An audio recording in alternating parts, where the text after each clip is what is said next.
Bonjour à toutes et à tous, bienvenue au Media Center du Salon des services à la personne, des interviews à suivre en audio mais aussi en vidéo sur notre site internet et nos réseaux sociaux. Alors nous allons donc parler des services à la personne et d'emploi à domicile. Et j'ai le plaisir d'accueillir Christophe Capuano qui est maître de conférence et historien. Bonjour Christophe. Bonjour. Alors c'est quoi vieillir? Qu'est-ce que ça veut dire vieillir en fait? Parce qu'on ne se voit pas habituellement. Effectivement, alors dans mon travail, puisque j'ai fait un ouvrage qui s'appelle « Que faire de nos vieux », On va en parler. j'ai donné une définition de la vieillesse, de vieillir, pour la distinguer de l'avancée en âge. Parce que pour moi, vieillir, c'est l'apparition des incapacités. C'est-à-dire qu'au moment où on entre dans l'âge de la vieillesse, c'est au moment où on commence à avoir des incapacités, c'est-à-dire des problèmes pour vivre au quotidien, pour se déplacer, puis ça peut se dégrader jusqu'à la perte d'autonomie et la dépendance. Ça m'a permis de définir la vieillesse de cette façon-là, de la dégager d'une autre approche qui est l'approche de l'allongement dans l'âge. C'est-à-dire de vivre de plus en plus âgé en bonne santé. Et de distinguer l'avancée en âge, en bonne santé, et sans incapacité, de cette entrée dans la vieillesse. Pourquoi? Parce que ça m'a permis de montrer qu'on entrait dans la vieillesse de plus en plus tard au cours du siècle. Parce que je travaille sur le long terme, et de montrer qu'on entrait dans la vieillesse vers 60 ans au début du XXe siècle, où on commençait à sentir l'usure du corps, et à la fin du XXe siècle, on entre dans la vieillesse après 75 ans. Et au-delà de l'allongement de la durée de vie, d'espérance de vie, c'est cette qualité de vie âgée sur laquelle je voulais insister. Vous êtes historien, c'est la première fois dans l'histoire qu'il y a ce véritable phénomène qui est, on vit de plus en plus longtemps, on a toutes ces générations qui vont être, on va voir peut-être 4 générations autour d'un sapin de Noël, c'est quand même incroyable. Et c'est donc une nouvelle société à recréer. C'est une nouvelle société à recréer et pendant ces transformations, lorsque ces transformations ont eu lieu, durant les années 1950-1960, notamment une partie de la société s'est interrogée sur l'existence ou la disparition des solidarités familiales et notamment des solidarités entre les générations. Et les sociologues notamment ont eu du mal, notamment les sociologues de la famille, ont eu du mal à saisir ce qui se passait. Et avec les transformations liées aux transformations de la famille, la montée du divorce, l'exode rural, les transformations liées à la vie urbaine, il y a eu une première lecture qui disait qu'on aurait une société éclatée, sans plus vraiment de solidarité intergénérationnelle. Et cette vision-là, eh bien, elle a persisté pendant quelques décennies, jusqu'au moment où les sociologues se sont à nouveau intéressés à cette question dans les années, fin des années 1970 et dans les années 1980. Ils ont en quelque sorte redécouvert ces solidarités intergénérationnelles. Dans la réalité, on s'est rendu compte, puisqu'en l'étudiant sur le temps long, on se rend compte aujourd'hui avec d'autres sources que ces solidarités n'ont jamais disparu. C'est-à-dire que par exemple, au début du XXe siècle, souvent les gens étaient contraints et après la Seconde Guerre mondiale, pour des raisons des problèmes de logement, les gens étaient contraints de vivre avec une cohabitation intergénérationnelle. Avec l'amélioration des conditions de vie, l'amélioration des logements, mais aussi une volonté d'autonomie, eh bien, ces familles ont souhaité, notamment dans les milieux urbains, avoir leur logement indépendant. Ça a été lu dans un premier temps comme la fin des solidarités entre les générations. Or, ce que n'ont pas vu les sociologues de la famille, c'est qu'en s'attachant uniquement au lieu de résidence, une autre réalité leur échappait. Cette réalité, c'était que les gens ne vivaient plus sous le même toit, mais il y avait une cohabitation de proximité en quelque sorte. C'est-à-dire que les familles allaient habiter les unes par rapport aux autres, dans la même ville, dans le même immeuble, et lorsqu'il y avait un éloignement, eh bien, il était compensé par la fréquence des visites. C'est-à-dire que la fin de la cohabitation entre les générations n'a pas signifié la fin des liens affectifs, la fin de l'entraide. Il y a eu de nouvelles formes de solidarité, de nouvelles formes de liens qui se sont recréés et qui sont en cours encore de reconstitution. Pensons aux familles recomposées, qui sont en train aussi de reconstituer sans cesse de nouvelles formes de solidarité entre les générations. Donc ça, c'est une question qui est extrêmement importante. Et c'est une question qui me semble, cette question des solidarités entre les générations est une question qui me semble vraiment fondamentale aujourd'hui, avec les nouveaux défis que l'on va devoir affronter. D'un côté, une population qu'on appelle un défi démographique, c'est-à-dire une population qui va largement jusqu'en 2030, 2050, dépasser les 60 ans, une population âgée. Et puis un autre défi, un défi environnemental. Face à ce double défi, il me semble que c'est le moment où il doit y avoir justement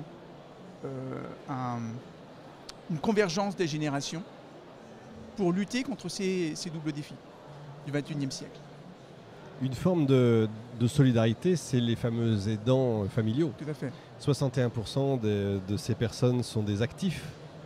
Ça, c'est terrible. C'est un vrai problème parce qu'ils travaillent, ils ont donc leur propre job, évidemment, mais en plus, ils se rajoutent 3 heures par jour en moyenne chez leurs parents ou pour aider. Peu importe, c'est un deuxième job. Comment est-ce qu'on peut faire aujourd'hui pour aider les aidants qui sont les grands oubliés quand même Tout à fait. Alors, il y a 2 phases. La première phase de la part des pouvoirs publics, c'est qu'ils ont sollicité beaucoup les aidants pendant tout le XXe siècle. Et en même temps, il y a eu, de la part des pouvoirs publics en France, très peu de formes de soutien aux aidants. Il y a une deuxième voie qui a été engagée à partir des années 2000, c'est de donner plus de visibilité aux aidants. À partir de 2010, il y a la Journée nationale des aidants. Et puis depuis les années 2000, 2006, 2007, les premiers plans, notamment dans le cadre du plan Alzheimer, les premiers dispositifs aux aidants qui se renforcent. Sauf que la voie qu'empruntent les pouvoirs publics vis-à-vis des aidants ne respecte pas un principe. Ne respecte pas le principe de possibilité de réduction de l'implication de l'aidant familial s'il le souhaite. Ça veut dire que le plan qui a été choisi par les pouvoirs publics, c'est un plan qui vise à soutenir, aider les aidants à aider, en valorisant l'aide familiale. Cette logique, elle vise surtout à réduire le coût de l'investissement de l'entourage familial. Mais elle ne vise pas à laisser le choix de l'implication ou de limitation de l'implication ou non de l'entourage familial. Alors, on accompagne les aidants avec des dispositifs, par exemple la prise en compte de la retraite, par exemple un droit et répit pour éviter la rupture de l'aide. Mais ces logiques-là, ce sont des logiques qui contribuent à asseoir ce système de valorisation de l'aide familiale, valorisation de l'entourage. Le problème, c'est que il manque une alternative. L'alternative, si on voulait vraiment aider les aidants, c'est renforcer, me semble-t-il,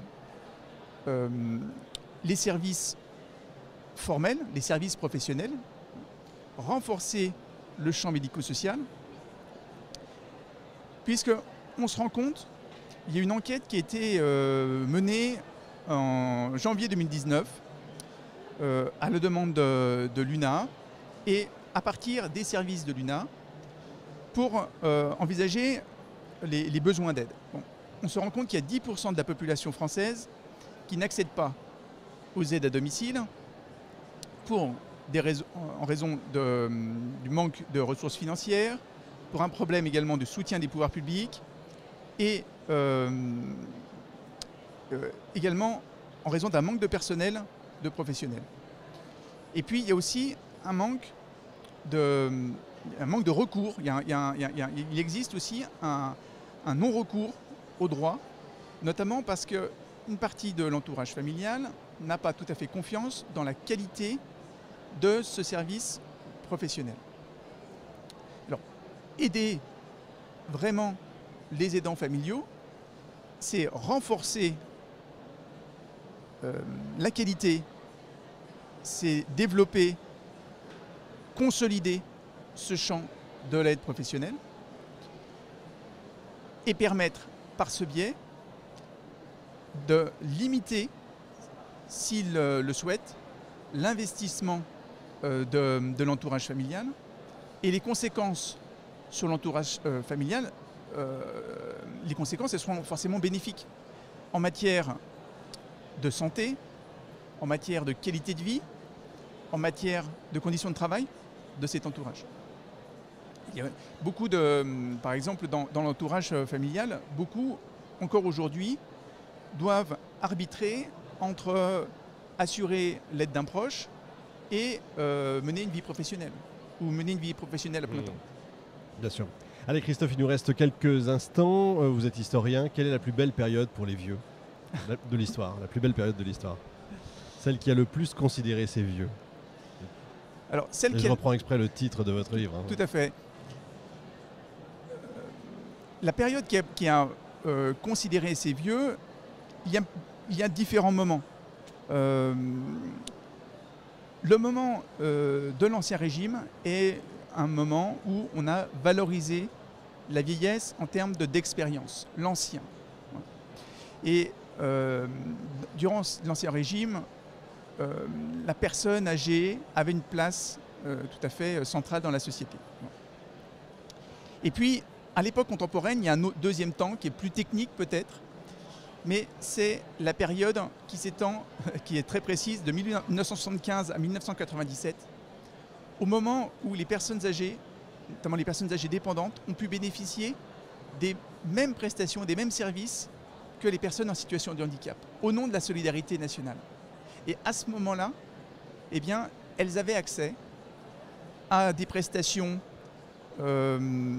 beaucoup plus larges et avantageuses, les mêmes que celles des personnes en situation de handicap. Il n'y avait pas de ségrégation selon l'âge, pas de discrimination selon l'âge comme aujourd'hui, où à 60 ans vous êtes considéré comme dépendant. Et vous pouviez choisir le dispositif qui vous convenait le mieux. Et ça, il me semble que c'était une chouette période pour les anciens. Eh ben, c'est à regarder, évidemment. Il faut acheter votre livre « Que faire de nos vieux ?» qu'on peut trouver évidemment partout, sur les grandes boutiques, qu'elles soient en ligne ou qu'elles soient physiques. Merci beaucoup Christophe Capuano, vraiment merci. Fin de cette émission en direct de notre Media Center. Retrouvez l'ensemble des émissions sur salon-service au pluriel-personne au singulier.com. On se retrouve la prochaine fois avec un nouvel invité.